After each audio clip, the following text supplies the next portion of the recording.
আল্লাহর নবী আমাকে আদেশ করলেন আন আসরিফা বাসারি, যে আমি মুখটা সরিয়ে নিব, মুখটা এভাবে সরিয়ে নিব, আমাকে আদেশ করলেন। নিতান্তই তোমাকে যদি ওই রং মাখানো পতিতালয়ের মেয়ের মতো মহিলার খবর শুনতে হয়, তাহলে নিরুপায়ে যদি শুনতে এভাবে শুনতে, সেখানে আপনি বাপ বেটি মা ছেলে মেয়ে বৌমা 14 গোষ্ঠী নিচ্ছেন, তখন আপনি মানুষ? আমি তো বলিনি এ কথা কোনোদিন, তো আপনাকে আমি মানুষ বলিনি, আমি বলিনি। এছাড়া সালাত আদায় করে আপনি বাড়ি আসছেন, মাথায় টুপি আছে, দোকানে বসে আপনি ঘন্টার ঘন্টা দেখছেন টিভি। আমি বলেছি সারা দেশে নয়, আজকে রংপুরে নয়, আপনাকে বলছি আপনার দোকানে টিভি আছে, এই টিভির মাধ্যমে যত পয়সা উপার্জন হচ্ছে সবই হারাম। দেখি কোন মায়ের বেটা ফতোয়া এইভাবে ধরতে পারে? আল্লাহর নবী বলছেন লা তাবিউহুন্না, যেসব মেয়েরা গান বাজনা করে তাদের ব্যবসা করো না, তাদের বিক্রয় করো না। লা তাস্তারুহুন্না, তাদের ক্রয় করো না। লা তুআল্লিমুহুন্না, তাদের গান বাজনা খেলতামাশা শিখিয়ে দিও না। ওয়াসামানুহুন্না হারাম, ওদের মাধ্যমে যা পয়সা উপার্জন হবে সব হারাম। মুহাম্মদ সাল্লাল্লাহু আলাইহি ওয়াসাল্লাম বলেছে। কি দেখাতে চান আপনি আমাকে? আল্লাহ নবী বলছেন, এক, মেয়েকে বিদ্যা শিখালো, দুই, মেয়েকে শিষ্টাচার শিখালো, তিন, মেয়ের সাথে ভালো আচরণ করলো, তখন মেয়ে তিনটি বিচারের মাঠে বাপের জন্য জাহান্নাম থেকে অন্তরাল হবে। তোর বাপ জাহান্নামে যাবে না, জান্নাতে যাবে, তার নাম বাপ। বাপ নিজেই জানে না শিষ্টাচার কাকে বলে, ওর বাপ নিজেই জানে না শিষ্টাচার কাকে বলে। শিষ্টাচার কি জিনিস? আরে শিষ্টাচার ঘোড়ার ডিম, ঘোড়ার ডিম কেউ দেখে না, শিষ্টাচার ওকে দেখো না। শিষ্টাচার কি জিনিস? শিষ্টাচার কি জিনিস? মেয়ের নখটা বড় আছে, নেইল পালিশ দেওয়া আছে, এইটাই কি শিষ্টাচার? মেয়ের নখটা বড় আছে, নখে নেইল পালিশ দেওয়া আছে, এইটা কি শিষ্টাচার?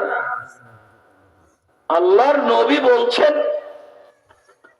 সব নবীর বৈশিষ্ট্য 10টা, সব নবীর স্বভাব ছিল 10টা, সব নবীর খাসলাত অভ্যাস ছিল 10টা, রীতি নীতি ছিল 10টা। তার একটা হলো নখ কাটতে হবে। তো বাপ দেখে না যে মেয়ের নখ বড় আছে, বাপ দেখে না যে কপালে মেয়ের টিপ আছে। হিন্দু মেয়েকে বিবাহ করার 10টা পদ্ধতি আছে, 10টা পদ্ধতি। তার একটা পদ্ধতি হলো রাক্ষসী বিবাহ। মেয়ের বাপ বিবাহ দিবে না, হিন্দু লোকটা জোর করে বিবাহ করবে, কপালে টিপ দিতে পারলে বিবাহ হয়ে গেছে। তো কপালে টিপ দেওয়া হিন্দুদের প্রথা, তা আপনার মেয়ের কপালে কেন? আপনার মেয়ে ভুরু তোলা হারাম, ভুরু তলে চিকন করে রেখেছে, আপনি আবার বাপ আমাকে দেখাচ্ছেন এগুলো? কি করে আপনি পিতা হতে পারেন? শিষ্টাচার কাকে বলে? শিষ্টাচার কি জিনিস? আপনি বাজার থেকে আপনার ছেলের একটা পট কিনে নিয়ে এসেছেন পেশাব পায়খানার জন্য, সেটা ঘোড়া। শিষ্টাচার কি জিনিস? আপনার স্ত্রী বাজার থেকে একটা তরকারি রাখা বাটি কিনে নিয়ে এসেছে, সেটা হলো কাতল মাছ। শিষ্টাচার কি জিনিস? আপনার স্ত্রী একটা আয়না কিনে নিয়ে এসেছে, সেটা হলো রুই মাছ। শিষ্টাচার কি জিনিস? আপনার স্ত্রী প্লেট কিনে নিয়ে এসেছে, তাতে আছে চিংড়ি মাছ। শিষ্টাচার কি জিনিস? আপনার স্ত্রী আপনার বাচ্চাকে যখন কাপড়টা পরাবে, তখন কোন হাত আগে ঢোকাতে হবে এটা তার আপনার স্ত্রী জানে না। শিষ্টাচার কি জিনিস? কোন পায়ের পাটা আগে ঢোকাতে হবে পায়জামার, সেটা আপনার স্ত্রী জানে না। শিষ্টাচার কি জিনিস? পানি খাচ্ছে আপনার স্ত্রীর সামনে আপনার বাচ্চা, কোন হাতে গিলাসটা ধরতে হবে এটা আপনার স্ত্রীর জানা নাই। শিষ্টাচার কি জিনিস? আপনার স্ত্রী আপনার বাচ্চার পেশাব পায়খানায় ঢুকছে, আপনার স্ত্রী তাকে ধোয়া বলে দিতে যাবে না। শিষ্টাচার কি জিনিস? আপনার স্ত্রী দিন রাত আপনার বাচ্চাকে দুধ খাওয়াচ্ছে, একবারও বিসমিল্লাহ বলে না। শিষ্টাচার কি জিনিস? শিষ্টাচার কি জিনিস? আপনি দিন রাত দেখতে পাচ্ছেন আপনার সাথে, আপনি রংপুরের ধনী মানুষ, আপনার মাথায় টুপি আছে, 5 ওয়াক্ত সালাত আদায় করেন, আপনি প্রতি মাসে উমরায় যান, আপনার স্ত্রী আপনার মেয়ের সাথে আছে, স্কিন পায়জামা পরে আছে, মোটা মোটা রান দেখা যাচ্ছে। বাপ কাকে বলে? বাপ কি জিনিস? বাপ কি পশু প্রাণী? বাপ কি গরু ছাগল? বাপ তো বাপই। বাপ দাঁত ভেঙে দেবো, সালাত আদায় করেছিস তার নাম বাপ। এই পোশাক কেন? যাও পোশাক পরিবর্তন করো, তার নাম বাপ। কথায় কথায় ছেলে মেয়েকে সতর্ক করে, তার নাম বাপ। দুঃখিত, আপনাকে আমি কি দিয়ে বুঝাই? জাবের বলছেন, আমি হাদিসের মধ্যে রয়েছি, জাবের রাদিয়াল্লাহু তাআলা বলছেন, আমরা রাসূলের সাথে শরীক হয়ে যুদ্ধ করে আসছিলাম, মদিনায় ঢুকবো। তখন আল্লাহ নবী বললেন যে তোমরা এখানে থামো, বসো, সকালে বাড়িতে যাবো। তা আমি বললাম, আল্লাহ নবী, আমি নতুন বিবাহ করেছি, আমাকে বাড়ি যেতে অনুমতি দেন। আমি নতুন বিবাহ করেছি, আমাকে বাড়ি যেতে অনুমতি দেন। তখন আল্লাহ রাসূল বললেন যে তুমি কুমারী মেয়ে বিবাহ করেছো না তালাক প্রাপ্ত মেয়ে বিবাহ করেছো? আমি বললাম যে আমি তালাক প্রাপ্ত মেয়ে বিবাহ করেছি, বয়সের মেয়ে বিবাহ করেছি। তো আমাকে আল্লাহ রাসূল বলছেন, হাল্লা বিকরা তোলায়বকা, হাল্লা বিকরান তোলায়বকা তোলায়বা, তুমি কেন অবিবাহিতা মেয়েকে বিবাহ করলে না? তুমি তার সাথে খেলতে, ও তোমার সাথে খেলতো। তুমি কুমারী মেয়ে কেন বিবাহ করলে না? ও তোমার সাথে খেলতো, তার সাথে খেলতো।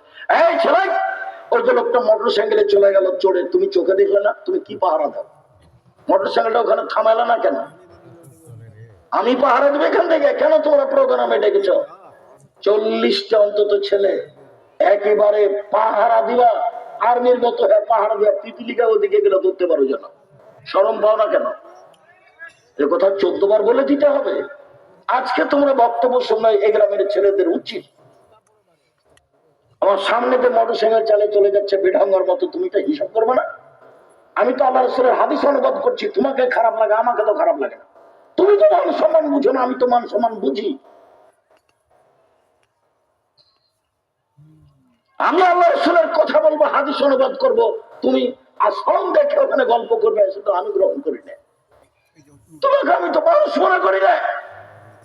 বুঝে বুঝে না ওরা, অন্তর আছে বুঝে না, দেখে না ওরা, চক্ষু আছে দেখে না, শুনে না ওরা, কান আছে শুনে না। উলাইকা কালানাম, তারা পশু প্রাণীর মতো, তারা গরু ছাগলের মতো, তারা কুকুর শ্রীলের মতো, ভালো মজাল, বরং তার চেয়ে খারাপ। সে তুমি, সে তোমার বাপ। সে তুমি, সেটা তোমার বাপ, সেটা তোমার মা, সেটা তোমার বোন।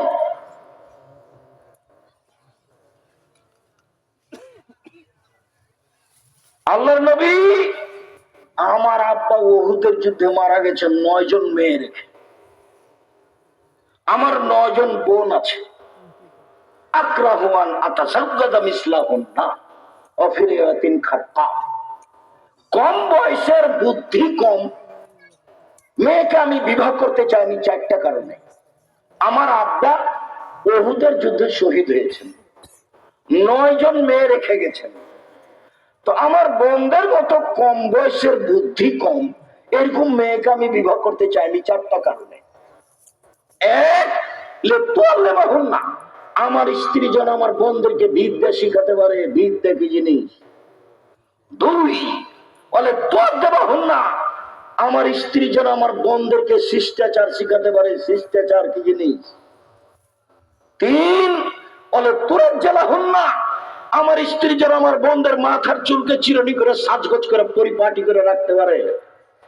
4, বলে তাকুমা আলাইহিন্না, আমার স্ত্রী যেন আমার বোনদেরকে পাহারা দিতে পারে। তোমার মা তোমার জন্য পাহারাদার। বলো, কি তোমার পাহারা দেয়? কি পাহারা দেয়? তোমার প্যান্টটা টাকানোর নিচে আছে? তোমার বোন এখন গল্প করছে আর একজনের সামনে, তোমার মা কি পাহারা দেয়? তোমার মা তোমার হাতে মোবাইল রেখেছে, দিন রাত তুমি ল্যাংটা মেয়ে দেখো, তোমার মা তোমাকে কি পাহারা দেয়? ওকে মা বলিও না, ওকে খালা বলে ডাকো, ওকে সৎমা বলে ডাকো। আমি জানি এটা তোর নিজ মা, কিন্তু যখন তুমি মা বলে ডাকো তখন আমি কষ্ট পাই। সেই জন্য পরামর্শ দিই, তুমি বলবে কালকে যে খালা কেমন আছে।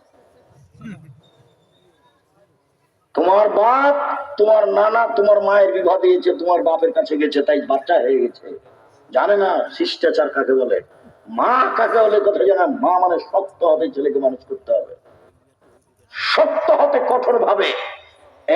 এক, আমার স্ত্রী আমার বোনদেরকে বিদ্যা শিখাবে। দুই, আমার স্ত্রী আমার বোনদেরকে শিষ্টাচার শিখাবে। শিষ্টাচার কি জিনিস? তোমার মা তোমাদেরকে দুধ খাওয়াতে জানে না, জ্বালানাটা বন্ধ করতে জানে না, তোমার মা দরজাটা বন্ধ করতে জানে না, তোমার মা ভাত রান্না করা জানে না, তোমার মা ভাতের পাতিল থেকে ভাত বের করা জানে না। শিষ্টাচার কি জিনিস? তোমার মা যখন ভাতের পাতিল থেকে বের করে ভাত, তখন এমনিতে চামচখানে একদিকে ঢুকিয়ে দেয়। আল্লাহ রাসূল বলছেন কুলুমিন জাওয়ানে বেহা আলা তাকুলুবি নস্তে বেদান বারাকা তাতানজুল ফি ওয়াসতিহা। পাশ থেকে ভাত উঠাও, কেন? মধ্যে বরকত নাজিল হয়। মধ্যে চামচ ডুবালে ভাতের বরকত কমবে, কমবেই। আমি বুঝতে পারি আর না পারি। তোমার মা তোমাকে দুধ খাওয়ানোর সময় বিসমিল্লাহ না বললে, তোমার ছোট বোনকে বিসমিল্লাহ না বললে দুধ খাওয়ানোর সময় দুধ শয়তান খাবে, নিশ্চিত খাবে, অবধারিত খাবে। আল্লাহর নবী বলেছেন খাবে, অতএব খাবেই খাবে। হাদিস তো বুখারী মুসলিম। শিষ্টাচার কি জিনিস? শিষ্টাচার কি জিনিস? তোমার মা তোমাকে বলে দেয় না আব্বু আমাকে সালাম দিয়ে যাও। শিষ্টাচার কি জিনিস? আব্বু ঢোকার সময় সালাম দিয়ে ঢোকো। শিষ্টাচার কি জিনিস? আব্বু মানুষ সামনে পড়লে মানুষকে সালাম দিও। শিষ্টাচার কি জিনিস? আব্বু রাস্তার এক পাশ দিয়ে হাঁটো। শিষ্টাচার কি জিনিস? আব্বু ডান কাতে সহ দোয়া পড়ে। শিষ্টাচার কি জিনিস? তোমার মা এগুলো জানে না। তোমার মা নাকি মাস্টার ডিগ্রি পাস। বলো দেখি কিসের মাস্টার ডিগ্রি পাস? তোমার মা নাকি খুব ভালো রান্না করতে পারে, তাই তোমার বাপ খুব প্রশংসা করে। আমি প্রশংসা করিনি। আমি প্রশংসা তো বহুদূরের কথা, তোমাকে বলেছি তোমাকে খালা বলে ডাকো। আমি এই কথা বলেছি। আমি জানি এটা তোমার মা, নিশ্চিত জানি। আমি জানি এটা তোমার খালা নয়। আমি দুঃখে বলেছি এটা তোমার খালা, ওটা তোমার সৎ মা। এটা তোমার চাচা, এটা তোমার সৎ মা। এই সৎ বাপ কি জিনিস? সৎ ছেলেটা আসছে, এখানে আসলি কেন? ওদিকে বস, ওদিকে বস। এটা সৎ ছেলে, নিজের ছেলেটা আসছে। আব্বু আসো আসো আসো আসো। এর নাম হলো সৎ ছেলেটার নিজের ছেলে। সৎ মেয়ে, তো ঘর থেকে আলি কেন? যাও ওখানে বসে থাক, তোমার খাবার দিয়েছে, ওখানে এখানে আলি কেন? নিজের মেয়ে, আম্মু আসো আম্মু আসো আম্মু আসো। নাম সৎ মেয়ে। তো তোমার মা কি তোমাকে সৎ ছেলে মনে করে মানুষ করে? তোমার মা কি তোমার বোনকে সৎ মেয়ে মনে করে মানুষ করে? যদি মানুষ না করে তাহলে তোমার বোনের নখ বড় কেন বলো তুমি? নখে কেন নেইল পালিশ? ইহুদি খ্রিস্টানদের পতিতালয়ের মেয়েদের বৈশিষ্ট্য হচ্ছে নখে নেইল পালিশ দেওয়া। ইহুদি খ্রিস্টানদের পতিতালয়ের মেয়েদের বৈশিষ্ট্য হচ্ছে নখ বড় রাখা, নখে নেইল পালিশ দেওয়া। ইহুদি খ্রিস্টানদের পতিতালয়ের মেয়েদের বৈশিষ্ট্য হচ্ছে নখ বড় রাখা, নখে নেইল পালিশ দেওয়া। তোমার বাপ কি শিখেছে? তোমার মা কি জানে? তোমার বোনকে আর তোমাকে কি শিখালো? সম্মানিত দিনী ভাই বোন, আপনি কষ্ট নিয়েন না। আমি অনুবাদক, রাসূল সাল্লাল্লাহু আলাইহি ওয়াসাল্লামের হাদিসটা অনুবাদ করে আপনাকে আমি বাস্তবতা দেখালাম। বলছেন আল্লাহর নবী আমি কম বয়সের মেয়েকে বিবাহ করিনি, বেশি বয়সের মহিলাকে বিবাহ করেছি আমার বোনদের জন্য। তাহলে আসলে বিবাহ করে আর তার স্ত্রী দিয়ে কি করতে চাই? বোনদেরকে শিষ্টাচার শিক্ষা দিতে চাই। ওর বাপ মরে গেছে, সে বোনের জিম্মেদারি পালন করবে। বিবাহ করেছে ওই মহিলাকে যে বেশি বয়সের, যে বুঝে, সংসার জানে, বুঝে। পাহারা দিবে, পাহারাদার। পাহারাদার কাকে বলে? এই যে এখানে গেটম্যান পাহারাদার, তাই তো আমরা বুঝি পাহারাদার। তোমার মায়ে তোমার বোন একদিন নামাজ পড়লেন না, তুমি একদিন নামাজ পড়লেন না, রোজ সকালে উঠে দাড়ি টাঁচছো আর মাথার চুলটা রেখেছো, উপরে চুল আছে, চতুর্দিক কাটা আছে, এটা কি? এটা তো খ্রিস্টানের। এটা তোমার মা দেখে না? তোমার মা অন্ধ নাকি? তোমার বাপ অন্ধ নাকি? তুমি একটা গেঞ্জি গায়ে দিয়েছো, পিছনে লেখা আছে 10। তোমার 10 দেখতে দেখতে আমার নামাজ শেষ। তোমার বাপ দেখে না? তোমার মা এগুলো দেখে না? বাপ কাকে বলে? কি জিনিস এটা? তোমার পুরো জীবনটাই হচ্ছে অস্পষ্ট, দুঃখিত। মধ্যে একটা কথা মনে পড়ছে। আল্লাহ নবী বলেছেন জাতির সামনে আমি আফসোস করে গেলাম। পৃথিবীবাসী, আমি আশঙ্কা করছি, আমি আফসোস করে গেলাম। এক, আইম্মাতাম মুজিল্লিন, হুজুরেরা ধর্ম বিক্রি করে খাবে। ভ্রান্ত হুজুর, হুজুর হবে ভ্রান্ত। ধর্ম বিকৃত করে জাতির সামনে বলবে। আর যদি উমর রাদিয়াল্লাহু তাআলা বেঁচে থাকতেন, বাংলাদেশের শতকরা 95 জন আলেমের বক্তার আজীবন জেল হতো, এরা কেউ বাইরে থাকতে পেত না। দিন ধর্ম এমনি মিথ্যে বলে বেড়াচ্ছে, ও নিজে জানে না ধর্ম কি জিনিস। আপনারা আগে যখন ওই ম্যাট্রিক পরীক্ষা দিয়েছিলেন, তখন যে 40টা হাদিস মুখস্থ করতে হতো, সবই যে মিথ্যা, গুলো তো নবীর কথা নয়। হোক বললি হোক বলো অতান মিলাল ইমান, দেশকে ভালোবাসি ইমানের রঙ্গ, এটা তো হাদিস নয়। উতুল এলমোলা কোনা বিসিন, শিক্ষার জন্য চীন যেতে হবে তবুও যায়, এটা তো হাদিস নয়, বানাওয়াট কথা। তো হুজুর যেগুলো বক্তব্য দিচ্ছে প্রায়ই বানাওয়াট, প্রায়ই বানাওয়াট। আপনার হুজুরের বক্তব্য, আপনার মুফাসসিরের বক্তব্য যখন শুনি, তখন আমি আফসোস করে বলি যে এটা তো পুঁথির গান। পুঁথির গান কি? চাঁপাই নবাবগঞ্জের লোকেরা গরমের দিনে বাড়ির সামনে খুলিতে চত্বরে ওই মিথ্যা কথার বই আছে, পুঁথির বই, ওগুলো পড়ে। তাতে কি আছে? 6 মাসের রাস্তা মর্দ 6 দিনে গেল, ঘোড়ায় চড়িয়া মর্দ হাঁটিয়া চলিল। পুঁথির বই, মিথ্যা কথা এগুলো বলছে। ফাতেমা কান দিয়া কয় আজ বুঝি হুসাইন কারবালাতে শহীদ হয়। ফাতেমা কান দিয়া কয় আজ বুঝি হুসাইন কারবালাতে শহীদ হয়। যেদিন হুসাইন কারবালার মাটিতে, ইরাকের মাটিতে কারবালার মাঠে শহীদ হন, তার 49 বছর আগে ফাতেমা মারা গেছে। তো ফাতেমা এটা কিভাবে বলবেন? এগুলো হলো বক্তৃতা। বইয়ের নাম মুকসাদুল মুমিনিন, একটা হেডলাইন, অবিবাহিত ছেলে মেয়ের পড়া নিষেধ। কিরে, যে দেখে সেই পড়ে, যে দেখে সেই পড়ে।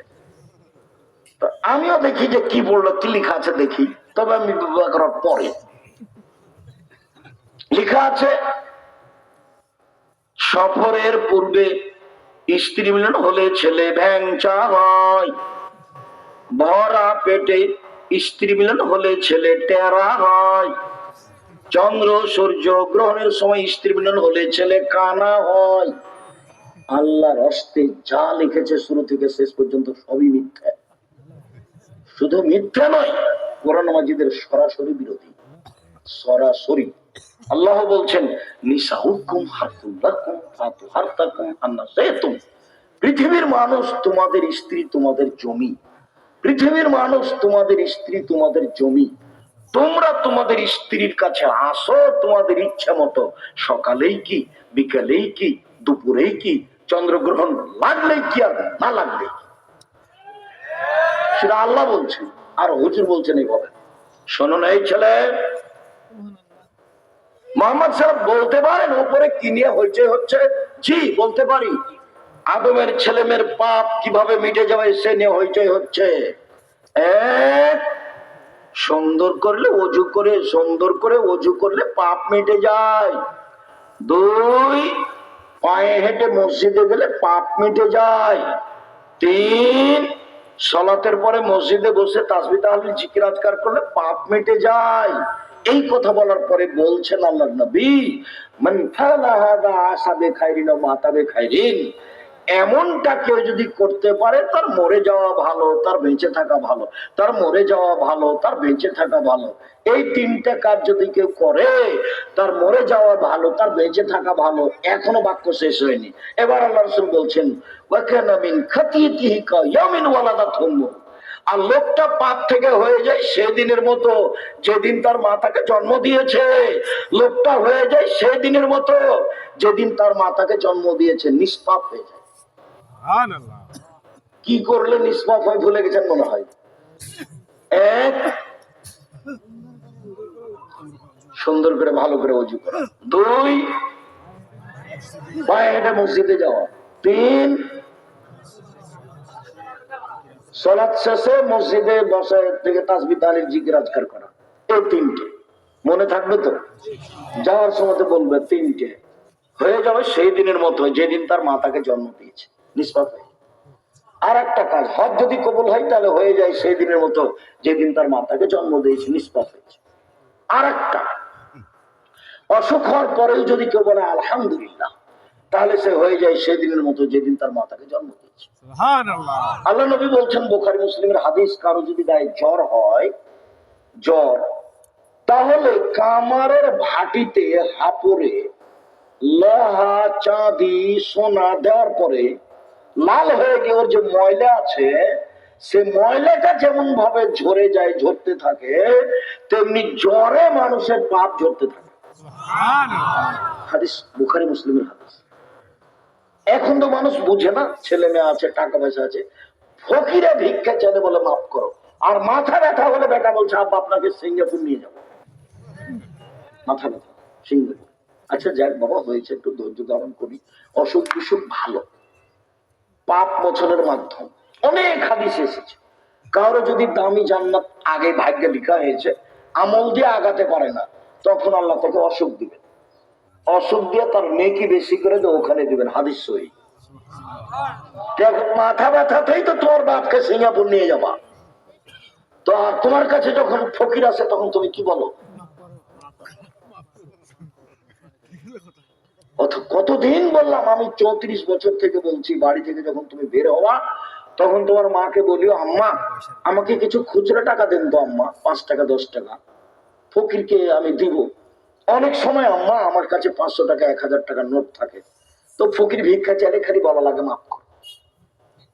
আর আপনাকে আমি বলি, আপনি ব্যবসায়ী মানুষ, সব সময় ড্রাইভারকে বলে রাখ, ভাই 500 টাকা 1000 টাকা 10 টাকা নোট রাখবে, 20 টাকা আমার গাড়ি থেকে সামনে থেকে কোনো ফকির যেন ফিরে না যায়। আচ্ছা 10 টাকা করে দেন যদি ফকিরকে, সারাদিনে যদি 500 টাকা দেন, 500 টাকা কতটি? 10 টাকা, অনেক নয়? শেষই করতে পারবেন না আপনি। অথচ ফকির যখন আপনার সামনে আসছে তখন আপনি বলছেন মাফ করুন, এই যাবি চালানটা বন্ধ করে, বোকা ড্রাইভার, দেখছিস না দাঁড়িয়ে আছে, সরতে বল, সরতে বল। না কি তাই নয়? এরকম নয়? 10 টাকাটা স্ত্রীকে বলে দিবেন, টাকা খুচরা করে দিবে, কাজের লোককে বলে দিবেন গাড়িতে সবসময় খুচরা টাকা রাখবে, ড্রাইভার যেন সবসময় আপনাকে বলে স্যার টাকা খুচরা নেই, এখন টাকা শেষ হয়েছে। আমি আরো পরামর্শ দিই, বিত্তশালী মানুষ, রংপুরে বাড়ি, নতুন টাকা রাখবেন গাড়িতে, ফকির কি হবে দেখে খুশি হয়ে যাবে, নতুন টাকা।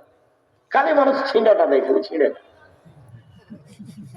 আপনি নতুন দিবেন।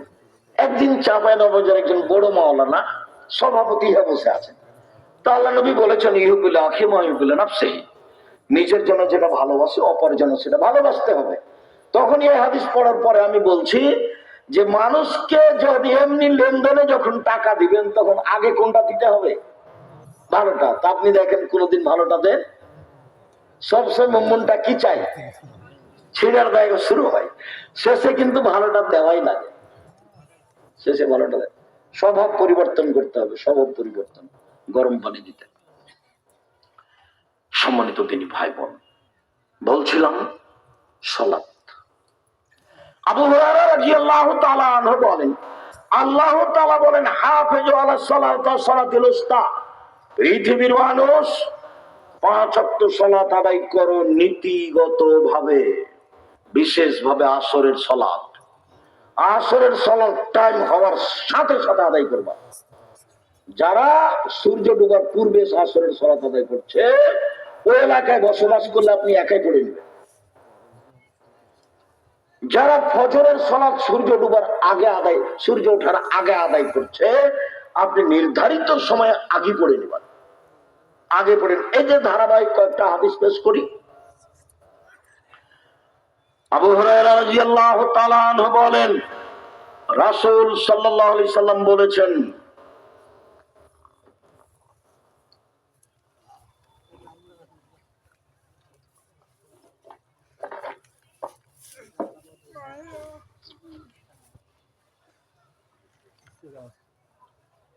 আল জুমা ইলাল জুমা, গত জুমা সালাত আদায় করেছি, আজকেও করলাম।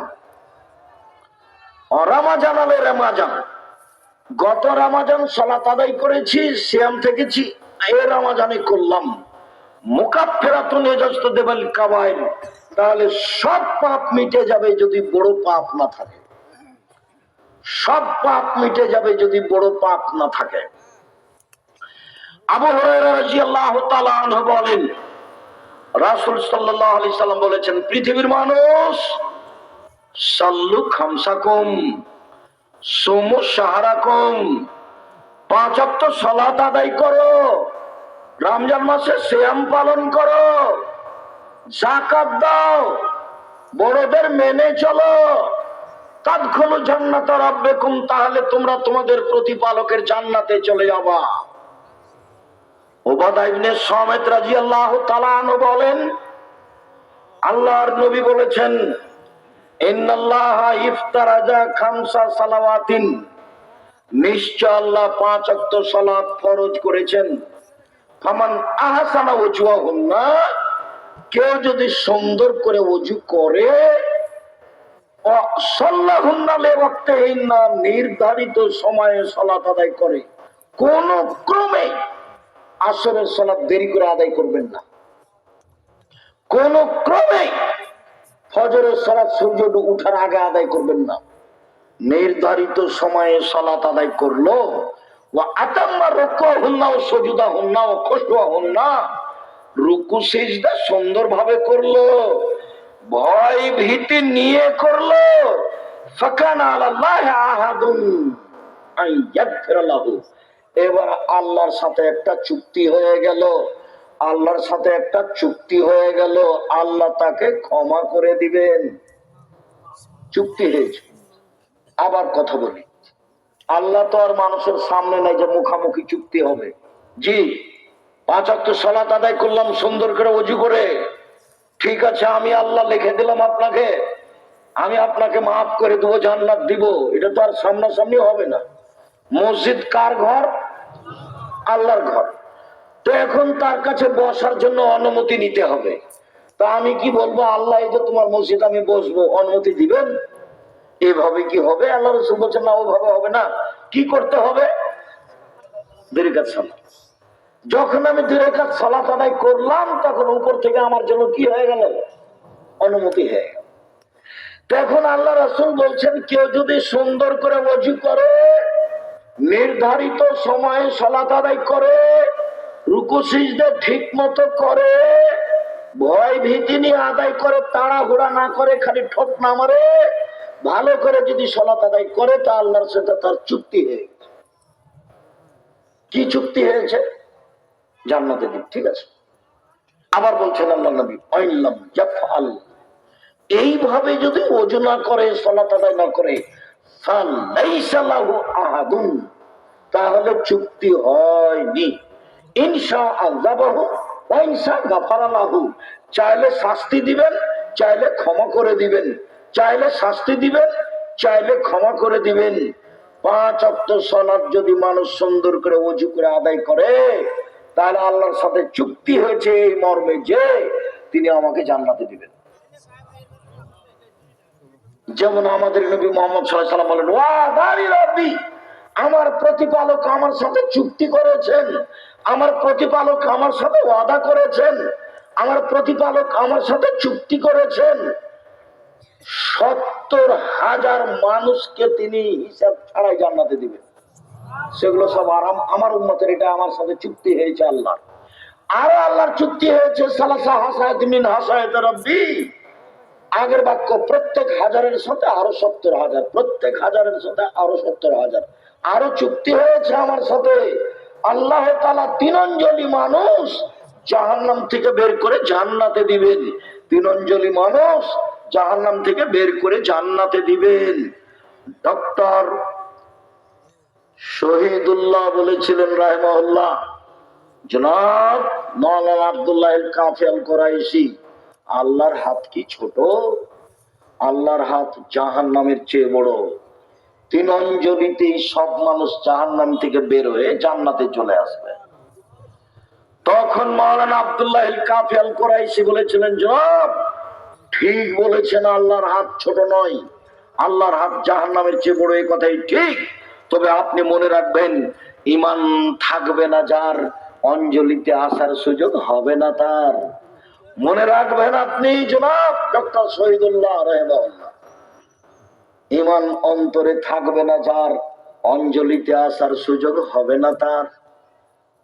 ঠাকুর জাতির শত্রু, ঠাকুর বাংলাদেশের লোকের শত্রু, ঠাকুর মুসলমানের শত্রু, ঠাকুর ঢাকা বিশ্ববিদ্যালয়ের শত্রু, ঠাকুর বাংলাদেশের জনগণের, ভারতের জনগণের শত্রু, ঠাকুর খ্রিস্টানদের, ইংরেজদের দালাল।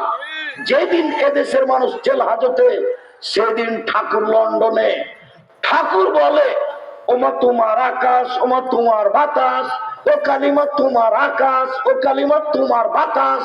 আমি বলেছি তোর বাপের আকাশ।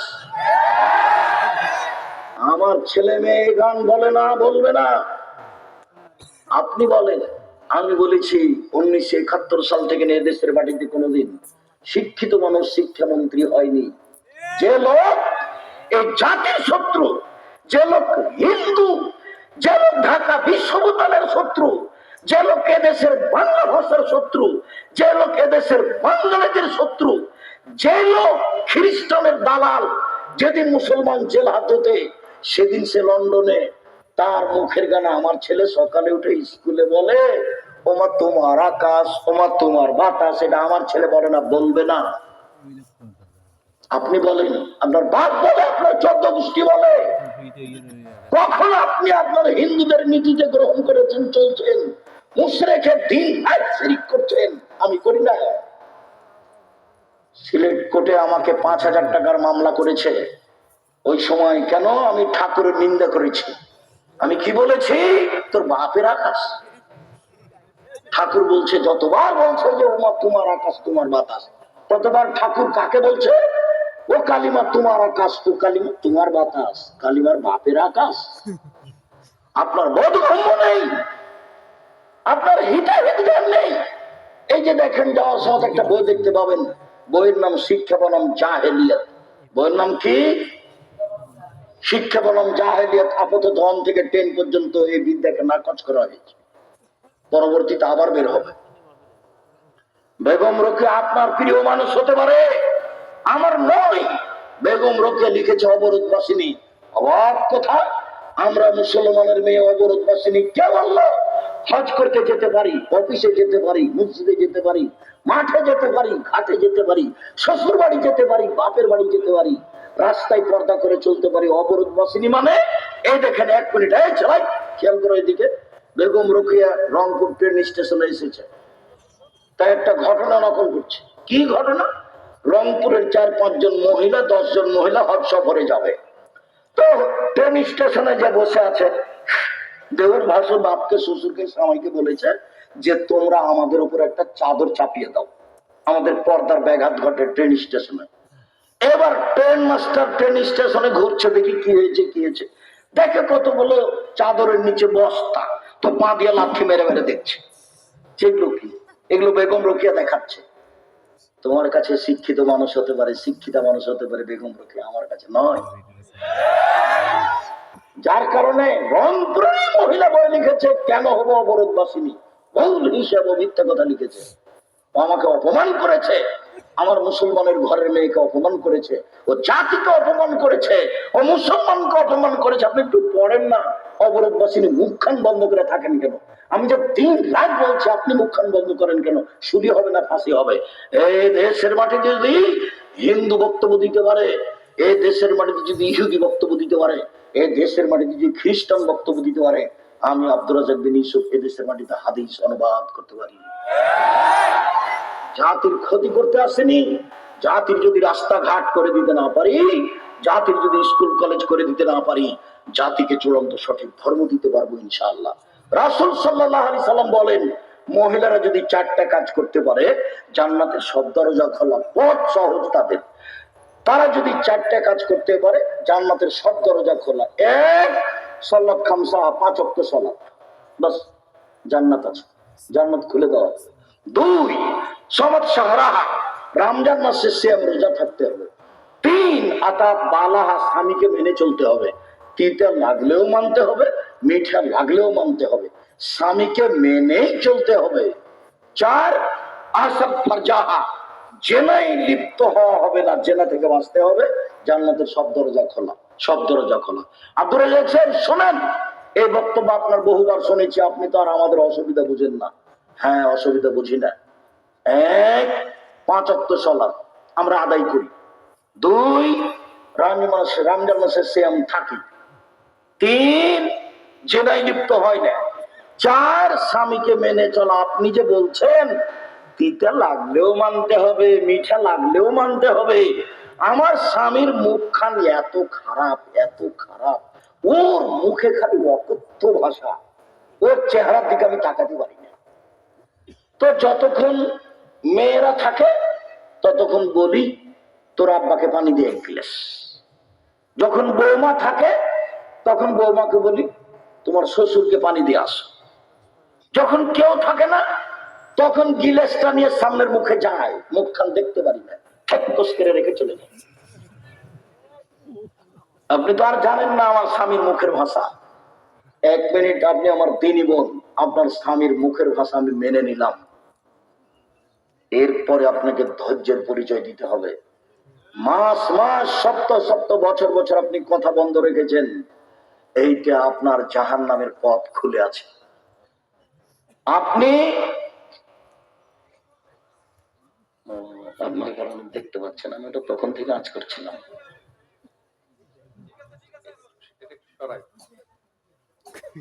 আপনি আমার দিনী বোন, আপনাকে এটা মেনে নিতেই হবে। যদি মানতে না পারেন তাহলে খোলা তালাকের পথ আছে। কালিকে আপনি কাজের কাজকে গিয়ে খোলা তালাক করে দেন, 30 দিন পরে বিবাহ বসতে পারবেন, কোনো সমস্যা নেই। কিন্তু সংসারে থাকলে আপনাকে স্বামীকে মেনেই চলতে হবে, কোনো পথ নেই। মুখ খারাপ হোক, গালি দেখ, যদি এই দেশের মানুষ বুঝে না।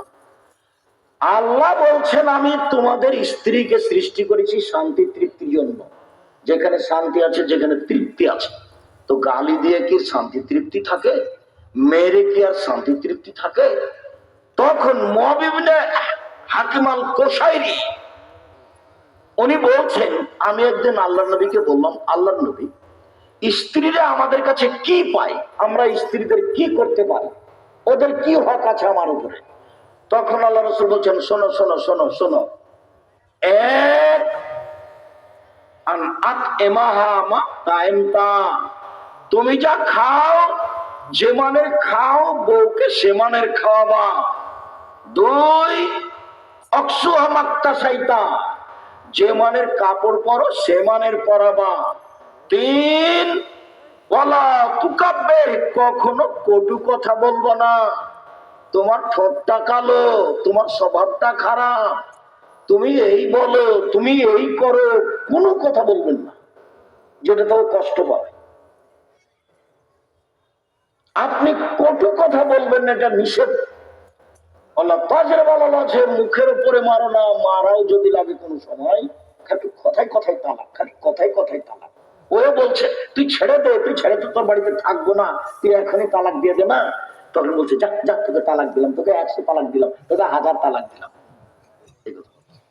ওরা শয়তান করাচ্ছে, দুইজনই বুঝতে পারে না। যেমন তালাক হয়ে গেছে তো ইন্নালিল্লাহ, ছেলে যে 3টে। এখন তো পাশে জিজ্ঞাসা করেছে, তখন বলছে যে 1 রাতের জন্য বিবাহ দিতে হবে। এটা আরো মাথা খারাপ। ইল্লা বাঁচার পর দেখলো আব্দুল রাজাক সাহেবকে বলে দেখো কি হয়। তবে হ্যাঁ, তালাক হয়ে গেছে, তবে একটা। তা আপনি এইভাবে যখন তখন তালাক দেন কেন?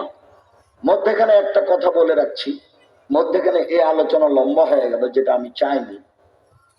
একটা কাজ করবেন, মহিলা মানুষ, আপনি শোনেন, এই মেয়ে গল্প করছো কেন, তোমাকেই তো বলছি। একটা কথা শোনেন, স্বামীর কাছে কোনোদিন অভিমান করবেন না। অভিমান, অভিমান করলেই শয়তান সুযোগ পাবে। অভিমান কি জিনিস? তুমি তো আমাকে একটা রংপুরের ভিন্ন জগতে একদিন নিয়ে গেলে না, এর নাম হলো অভিমান।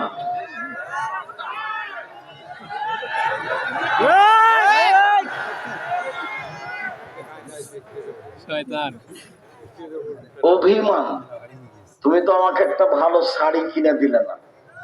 এই অভিমান করলে শয়তান সুযোগ পায়। তখন শয়তান তাকে বলাই, দেখ না তোর স্বামী এটা দেনি, তোর স্বামী এটা দেনি, তোর স্বামী এটা দেনি। তখন এক পর্যায়ে শয়তান ওকে বলিয়া নেয় যে বল বল, তোমার কাছে কোনোদিন কিছু পাইনি, আমি তোমার সাথে থাকবো না, তোমার ভাত খাবো না, তুমি আমাকে ছেড়ে দাও না। এগুলো কে বলিয়া নেয় তাকে? শয়তান। ভালো অবস্থায় দেখবেন 2 মিনিট পরে তালাক হয়ে গেছে। আর তালাক এমন জিনিস, মজাক করে বললেও চূড়ান্ত, তৎ করে বললেও চূড়ান্ত, হাইজ অবস্থায় বললেও চূড়ান্ত, যেই ভাবি বলেন না কেন তালাক মুখ দিয়ে বের করলেই তালাক। যদি বলেন তোকে ছেড়ে দিলাম, যা তুই চলে যা, তুই চলে যা, এতে তালাক হবে না। যদি গন্ডগোলে বলছে তুই আমার বাপ, তুই যদি আমার সাথে আমার গায়ে হাত দিস তাহলে, তারপরে তালাক হবে। ফালতু কথায় তালাক হয় না। মুখের ভাষা হতে হবে তোকে আমি তালাক দিলাম, তোমাকে আমি তালাক দিলাম, তাহলে তালাক। 1 কোটি তালাক যদি একবার দেয় তবু একটা, তোকে 1000 তালাক দিলাম রাখবো না। তালাক সহজে দিবেন না, কষ্ট করেন, ধৈর্য ধারণ করেন, ছেলে মেয়ে আছে, ধৈর্যের পরিচয় দিবেন। খালি মুখে মুখে তালাক। আর ওই যে যারা বিদেশে আছে, স্বামীও সন্দেহ করে স্ত্রীর উপরে, স্ত্রীও সন্দেহ করে কার উপরে? স্বামীর উপরে। খালি তালাক। যত জিজ্ঞাসা আমার কানে আসে সারা দিনে, তার 60 থেকে 70% আছে তালাকের। স্বামীকে মেনে চলতে হবে যে কোনো মূল্যে। 5, জেনায় লিপ্ত হবেন না, জান্নাতের সব দরজা খোলা। মধ্যে আলোচনা রেখে শেষে চলে আসলাম। আমার দিকে এক খেয়ালে চেয়ে থাকবেন যে যেখানে আছেন। আমি একটু সলভ বাস্তব দেখাচ্ছি। আল্লাহর নবী বললেন, সাল্লু কামা রাআইতুমুনি উসাল্লি। পৃথিবীর মানুষ, তোমরা আমাকে যেভাবে সালাত আদায় করতে দেখছো সেভাবে সালাত আদায় করো। সালাত আদায় করতেই হবে। অজু করে সালাত আদায় করতে হয়, পানি নেই, তায়াম্মুম করে সালাত আদায় করতে হবে, মাটি নেই। অজু ছাড়া তায়াম্মুম ছাড়া সালাত আদায় করতে হবে। কেবলার দিকে মুখ করে সালাত আদায় করতে হয়, কেবলা বোঝা যায় না, এমনিতেই সালাত আদায় করতে হবে। শুনুন, দাঁড়িয়ে সালাত আদায় করতে হয়, দাঁড়িয়ে থাকা যায় না, বসে থেকে করেন। বসে থেকে সালাত আদায় করা যায় না, শুয়ে থেকে করেন। পরিষ্কার কাপড় পরে সালাত আদায় করতে হয়, পরিষ্কার কাপড় নেই, যেই কাপড়ে পেশাব পায়খানা লেগে আছে সেই কাপড়েই পরেন। কারণ বশত কোনো কাপড়ই নাই, আপনি উলঙ্গ হয়ে আছেন, তবু আপনাকে সালাত আদায় করতে হবে, করতেই। অবাধ ইবাদত, কোন প্রকার ছাড় নেই।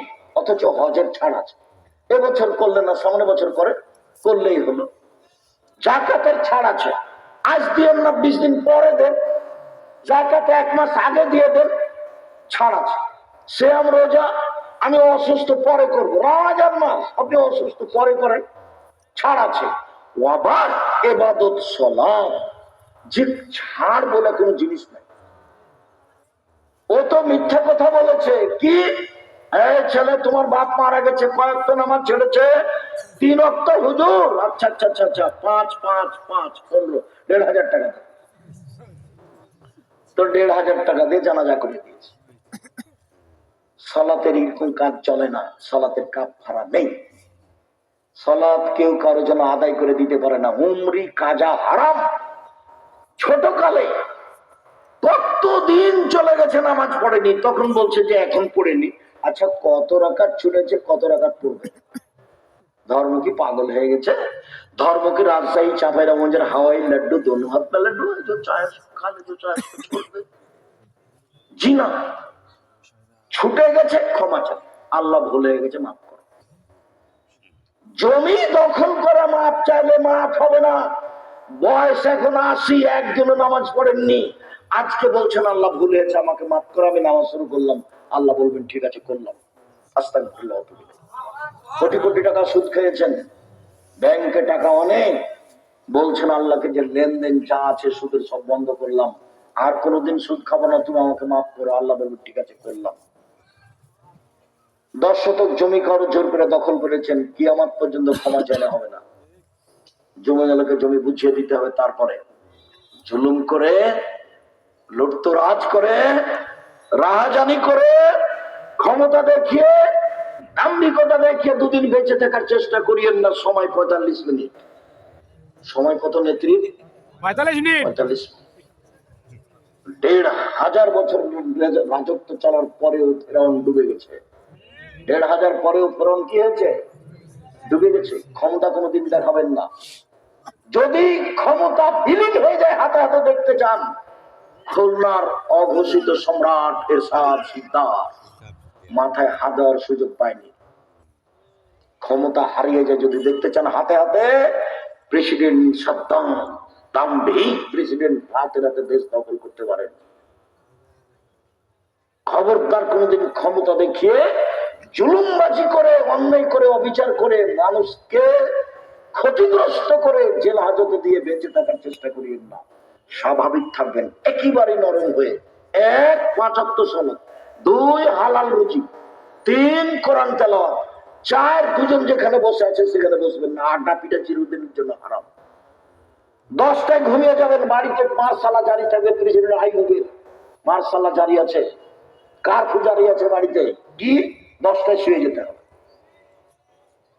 শুইতেই হবে। বাপ আপনি বাধ্য হয়ে চলে সব আগে আব্বু পড়ছি, ঠিক আছে যতক্ষণ পড়ছো পড়ো, পড়ার পরে মোবাইল চালু করবে না, টিভি চালু করবে না। আমি জানতে পারলে পিটিয়ে পিটিয়ে চামড়া তুলে দেবো, মনে রেখো আমি তোমার বাপ বলছি। বাড়িতে কারফিউ জারি আছে, ১০টায় ঘুমিয়ে যেতে হবে, ৩টায় উঠে যেতে হবে। তাহলে কয় ঘন্টা ঘুম হলো? ৫ ঘন্টা।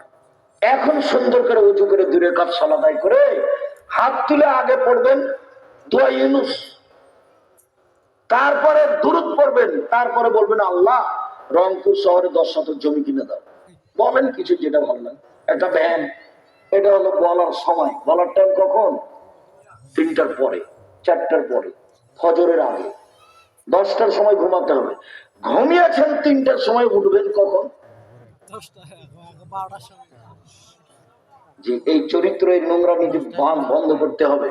সুন্দর করে ওযু করে সালাত আদায় করবেন। ওযুর আগে পেশাব পায়খানার কাজ থাকলে শেষ করবেন। পেশাব পায়খানার পরে পানি দিয়ে পবিত্রতা অর্জন করবেন। পানি দিয়ে পবিত্রতা অর্জন করা উত্তম। পানি না থাকলে ঢেল টিস্যু পেপার দিয়ে পবিত্রতা অর্জন করবেন। ঢেল টিস্যু পেপার আগে পরে পানি, এটা মিথ্যে। ঢেল টিস্যু পেপার আগে পানি পরে, এটা মিথ্যে। আবার টিস্যু পেপার ঢেল নিয়ে ৪০ কদম হাঁটা নোংরামি। আবার পায়ের উপরে পা উঠা বেহাই। আবার খপ খপ করে কাশা, একেবারে ধর্মের উল্টা নীতি। যদি আপনাকে লাগে ৪০ কদম হাঁটা আর খপ খপ করে কাশা, পায়ের উপরে পা উঠা পবিত্র হওয়ার জন্য, তা আপনার স্ত্রীকে লাগে না? জান্নাত আপনি একাই যেতে চান পবিত্র হয়ে, বউ যাবে না? ধর্ম কি পাগল হয়ে গেছে? বউ যদি ৪০ কদম হাঁটে বলে পুরুষকে কেমন কেমন লাগে, তো পুরুষ যদি ৪০ কদম হাঁটে এভাবে ঢেউ ধরে, তো স্ত্রী যদি দেখে মহিলা, তাহলে তাকে কেমন কেমন লাগে না? ধর্ম তো দুজনই পাশাপাশি, পুরুষ ও নারী। ধর্ম এরকম নয়। ওর ৪০ কদম কেন, ৪০ ঘন্টা পরে যদি টিস্যু পেপার ফেলে তবু পেশাব আসবে। কেন? ওটার অভ্যাস হয়ে গেছে, ওটা অভ্যাস। আপনি টিকতে পারবেন না। একবার যদি অশাসা ঢুকে শয়তানের, তাহলে আপনি পবিত্র হতে পারবেন না। খালি সন্দেহ হবে, পেশাব মনে আসলো, পেশাব মনে আসলো, কাপড় মনে ভিজে গেল, আপনার পবিত্র হতে পারবেন না। আপনি কি করবেন? পেশাব পায়খানা করে পানি খরচ করে হাতটা মেজে নিয়ে সুন্দর করে উঁচু করেন। আল্লাহ বলেছেন একটু 2 হাতে পানি নিবেন, লজ্জা স্থান সামনাসামনি ছিটিয়ে দিবেন। এখন যদি শয়তান বলে তোর কাপড় ভিজা গেল রে, তো শয়তানকে আপনি বলবেন যে কাপড় ভিজে একবারে সম্পূর্ণ ভিজে দেখ, তবু উজু করবো না, যা যা যা, মুখের উপরে লাথি মারি। তুই আমাকে মজা করছিস? ধর্ম কিন্তু পাগল পেয়েছিস? শয়তান আপনাকে বোকা বানিয়েছে। কাপড় আবার ভিজে যাক তবু আমি উজু করবো না, তুই আমার সাথে সর, তোর মুখে লাথি মারি, তুই তো আমাকে বিরক্ত করছিস। আপনি একবার যদি বিপদে পড়েন আর পবিত্র হতে পারবেন। আল্লাহু আকবার। আল্লাহু আকবার বলার পূর্বে কোনো কথা নেই, বিসমিল্লাহ চলবে না। আল্লাহু আকবার সবচেয়ে পাওয়ারফুল শব্দ। আল্লাহু আকবার। ডান হাতের কবজি বাম হাতের কবজির উপরে রাখবেন, সহিহ হাদিস। বাহুর উপরে বাহু রাখবেন, সহিহ হাদিস। বুকের উপরে রাখবেন, সহিহ হাদিস। নাভির নিচে রাখবেন, জয়ীফ হাদিস। বুকের উপরে হাত রেখে আপনি বলবেন আল্লাহুম্মা বা'id বাইনি ওয়া বাইনা খাতায়ায়া কামা বা'adta বাইনাল মাশরিক ওয়াল মাগরিব। আল্লাহুম্মা নাক্কিনি মিনাল খাতায়া কামা ইউনাক্কা সাওবুল আবিজ মিনাত তানাস। আল্লাহুম্মা আগসিল খাতায়ায়া বিল মাই ওয়াস সালজি ওয়াল বারাদ। আল্লাহ, তুমি আমার থেকে আমার পাপকে অত দূরে করে দাও, পূর্ব এবং পশ্চিম যত দূরাদূরি আছে, আমার পাশে যেন পাপ না থাকে। আমার পাপকে তুমি ধুয়ে পরিষ্কার করে দাও, সাদা কাপড়কে ময়লা থেকে যেভাবে ধুয়ে পরিষ্কার করা হয়। আল্লাহ আমার পাপকে বরফ দিয়ে, তুষার দিয়ে, পানি দিয়ে ধুয়ে একবারে পরিষ্কার করে ঝকঝকে করে দাও। এটা হলো সানা। তারপরে আউযুবিল্লাহি মিনাশ শাইতানির রাজিম, বিতাড়িত শয়তান থেকে পরিত্রাণ চাচ্ছি। বিসমিল্লাহির রহমানির রহিম, আল্লাহর নামে আরম্ভ করছি। আলহামদুলিল্লাহি রাব্বিল আলামিন, বিশ্ব জগতের প্রতিপালকের প্রশংসা। আর রহমানির রহিম, তিনি হচ্ছেন পরম দাতা দয়ালু। মালিক ইয়াউমিদ্দিন, তিনি হচ্ছেন বিচার দিনের মালিক। ইয়াকা না'বুদু, একমাত্র তোমার ইবাদত করি। ওয়া ইয়াকা নাস্তাইন, একমাত্র তোমার নিকটে সাহায্য চাই। ইহদিনাস সিরাতাল মুস্তাকিম, তুমি আমার একটা কথা শোনো। তোমারও অনেক প্রশংসা করলাম, তুমি আমার একটা কথা শোনো। ইহদিনাস সিরাতাল মুস্তাকিম, আমাকে সোজা পথ দেখাও। কেউ বলে এই দলে আসো, কেউ বলে এই দলে আসো, কেউ বলে মাঝ ভান্ডারিতে আসো, কেউ বলে আরো আহলাদিসের দলে দলে আসো। আমি কোন দলে যাই? আমাকে সোজা সরল সঠিক পথ দেখাও।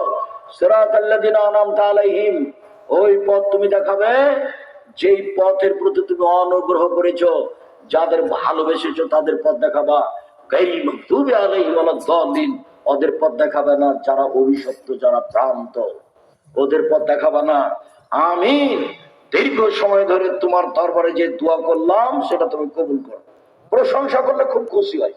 আলহামদুলিল্লাহ বলেছেন মানে খুশি, সুবহানাল্লাহ বলেছেন মানে খুব খুশি, প্রশংসায় খুব খুশি। ওর সত্তাই তাই, প্রশংসায় খুশি। বিশ্ব জগতের প্রতিপালক তুমি, এই যে প্রশংসা। পরম দাতা দয়ালু তুমি, এই যে প্রশংসা। মালিক ইয়াউমিদ্দিন, বিচার দিনের মালিক তুমি। কথা কিন্তু এখন আমি বলিনি, খালি প্রশংসাই করছি। ইয়াকা না'বুদু, তোমারই ইবাদত করি। ওয়া ইয়াকা নাস্তাইন, তোমার নিকটে সাহায্য চাই। আমার একটা কথা শোনো। এখন কথা, এতক্ষণ প্রশংসা চলছিল। মানুষও ক্ষিপ্ত হবে। মানুষকে যে একটা ধনী মানুষ টাকা দেয়, তো আপনি গিয়ে বলছেন জি জনাব আমার ছেলের হাত ভেঙে গেছে, 5,000 টাকা দেন তো। বললো কে তুই রে? আমি কি তোর জন্য টাকসাল রেখেছি নাকি? তুই এভাবে বলছিস কেন? আসসালামু আলাইকুম ভাইজান, আপনি তো খুব ভালো মানুষ, সবাই আপনার খুব প্রশংসা করে, আপনি অসহায় মানুষের দিকে দেখেন। আমি খুব বিপদে পড়েছি ভাইজান, আমার ছেলেটার হাত ভেঙে গেছে, একটু কষ্ট হচ্ছে, আমি বিপদে আছি, যদি 5,000 টাকা দিতেন। সেই তো এখন তো হাত খালি, ঝামেলা চলছে। আচ্ছা বিকালে আয়, বিকালে দেখি, বিকালে। আর গিয়ে বলছে যে 10,000 টাকা দে, ছেলের হাত ভেঙে গেছে। মানবে ভাইজান? মানবে না। তো মানুষই মানে না আল্লাহ প্রশংসা প্রিয়। চট করে বলবেন সঠিক পথ দেখান, সঠিক পথ দেখান, গ্রহণ হবে না। চোখে কান্নাকাটি থাকবে, আর বলতে হবে প্রশংসার পর প্রশংসা, প্রশংসার পর প্রশংসা, প্রশংসার পর প্রশংসা। আরে তোমারই তো ইবাদত করি, কারো তো করি না। আর একমাত্র তোমার কাছে সাহায্য চাই। জিন্দেগিতে কোনোদিন ফকিরের কাছে যায়নি, জিন্দেগিতে কোনোদিন আলু সাহেবের কাছে যায়নি, জিন্দেগিতে কোনোদিন কবরে যায়নি, পীর সাহেবের কাছে যায়নি। তোমাকেই বলছি, আমার একটা কথা শোনো। কি? সঠিক পথ দেখো। বিসমিল্লাহির রহমানির রহিম, পরম দাতা দয়ালু আরম্ভ করছি। কুল আল্লাহু আহাদ, হে নবী আপনি বলুন আল্লাহ একক, আল্লাহুস সামাদ, আল্লাহ নিরপেক্ষ মুখাপেক্ষীহীন। লাম ইয়ালিদ, তিনি কাউকে জন্ম দেননি। ওয়ালাম ইউলাদ, তিনি কারো থেকে জন্ম নেননি। ওয়ালাম ইয়াকুল লাহু কুফুয়ান আহাদ, তার সমকক্ষ কেউ নেই। 3 বার যদি পড়েন তাহলে একবার কোরআন মাজিদ পড়াশোনার নেকি হবে। নেকি খালি লুটে নেন, ব্যাগ ভর্তি করে নেন, শ্বাস বন্ধ হয়ে গেলে